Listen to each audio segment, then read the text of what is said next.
What does it mean to leave it all behind for your faith? That can take on a lot of different forms, and one of those forms is seen right now in the life of Granger Smith, a country music star who's been around the block for a long time now. We are sitting down today with Granger Smith to talk about his life and his career, but most notably his decision to step away from music to pursue ministry. It's a really fascinating conversation, a lot to learn and distill. With no further ado, here is Granger Smith.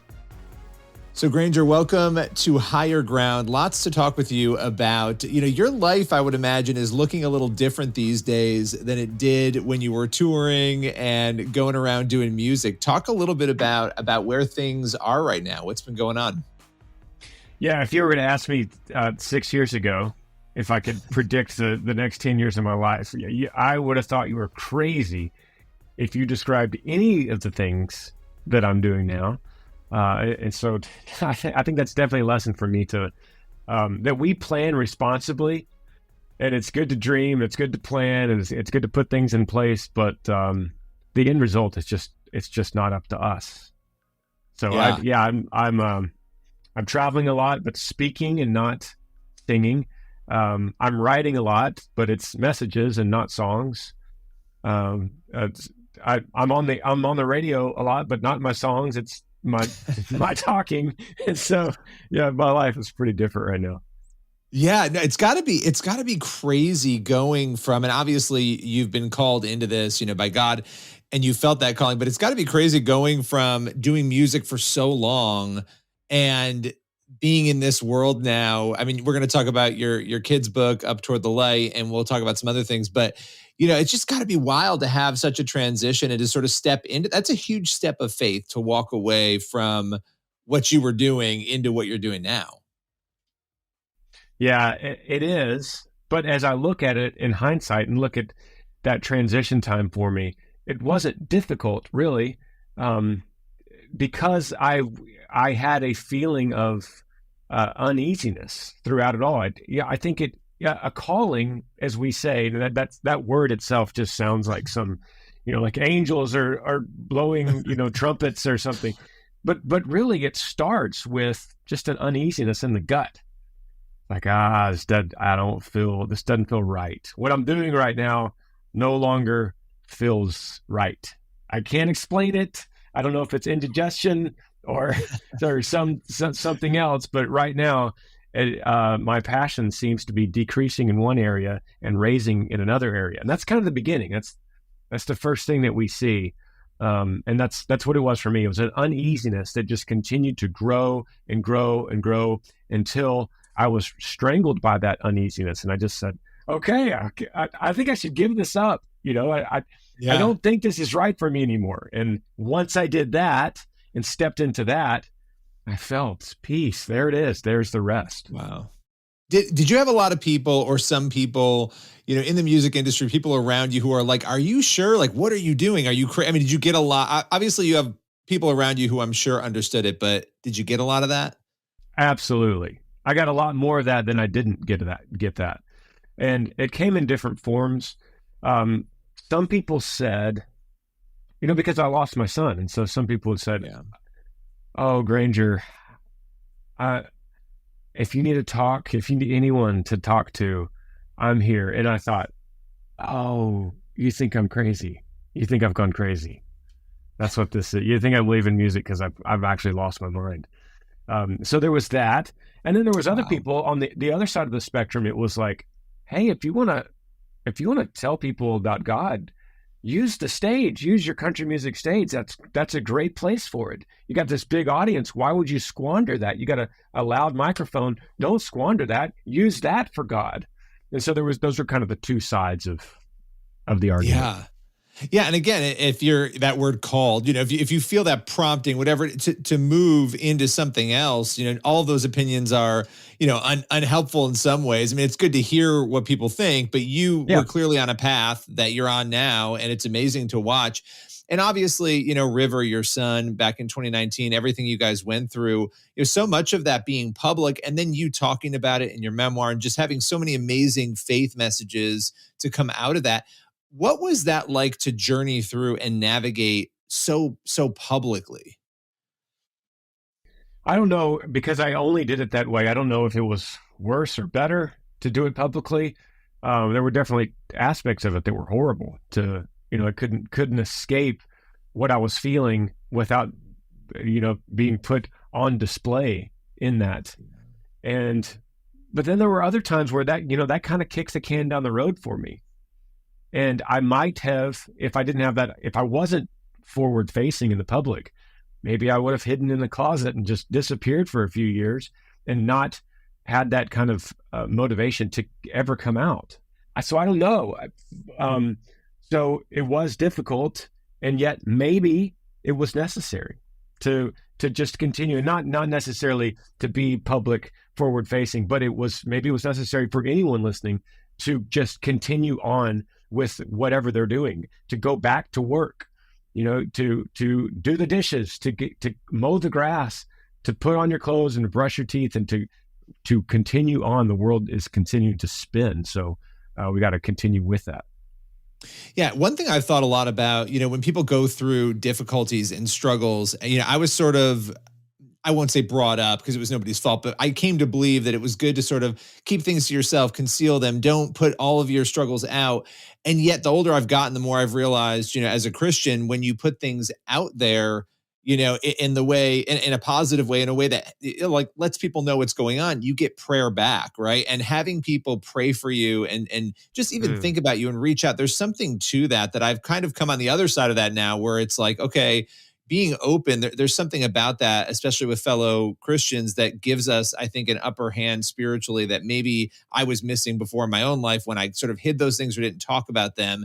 Did you feel, and I know it was a complicated process, but have you felt those prayers from people over the last few years?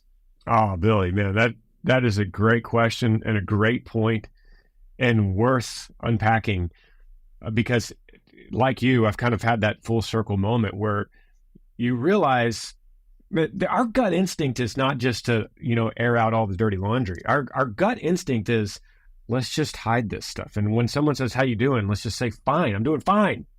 Don't ask me, And in fact, I ended up telling some people when they would see me and they would say, how you doing? How you do? Like, how you doing? And I would say, don't ask me that question, man, because that makes me self-conscious that I must be carrying something on my face that looks like I'm not doing well. So if you do me a favor, don't ask me that question. So that's how this whole thing started. It started like that. But then I started realizing, if we aren't more honest with how we feel, if we don't come forward and say, it's actually a tough day. I'm actually not doing great today. I don't think I necessarily need you to be with me or to bring me spaghetti or something, but I don't think I'm doing that well today. What that does is it allows people, like you said, to, well, how can I pray for you? Specifically, how can I pray for you? Because, Lord, be with Granger, they're going through his grief. Or, God, be with Granger today because he's been thinking about this specific thing and he needs to accomplish this specific thing. Lord, make this happen for him. That's a great way to be a friend. And so, full circle now, as I talk to people and I see people going through something and I say, how you doing? And they say, good, I'm good.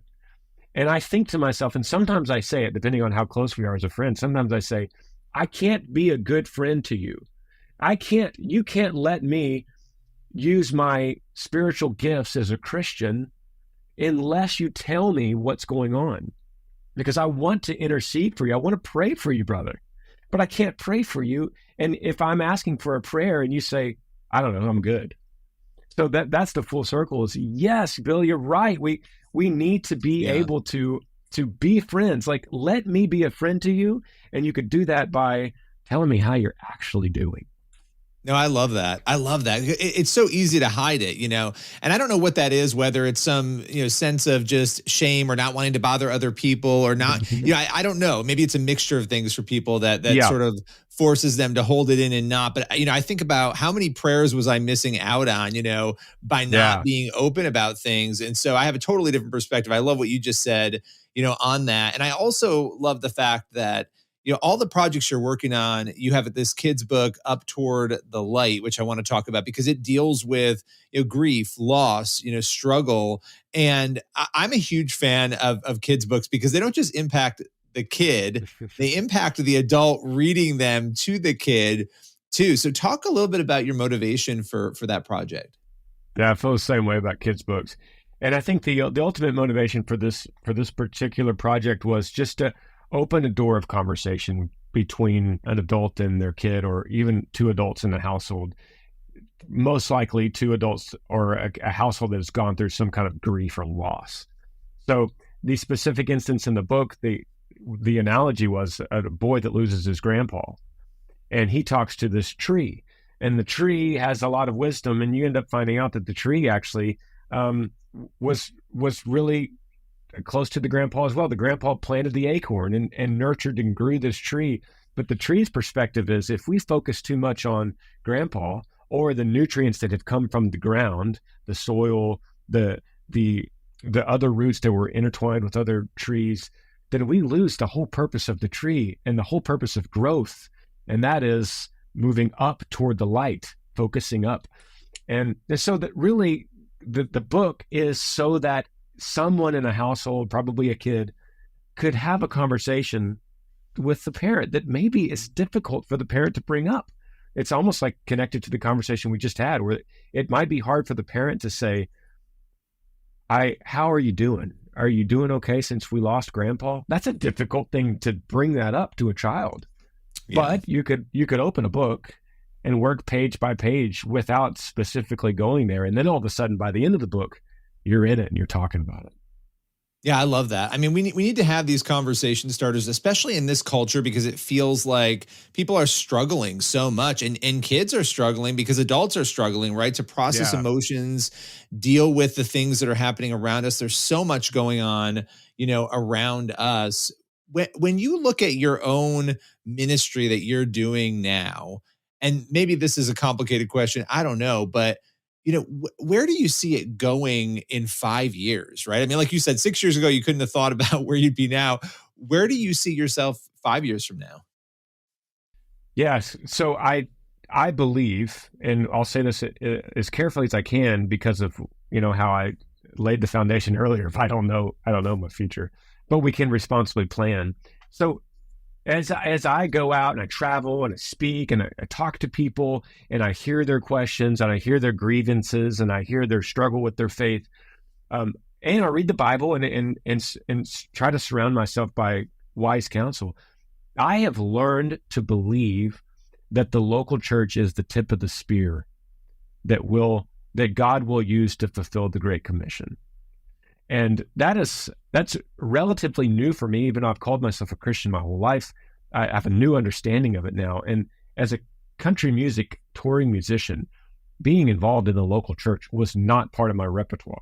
That is not something I did on a Sunday morning with my family. I did as a kid, but I've come to realize now that serving in that local church is fundamentally so much of what makes us a Christian, and to the conversation of us being able to pray for someone and enable our spiritual gifts, the gifts that God has given us, whether that's the gift of encouragement or the gift of teaching or the gift of serving.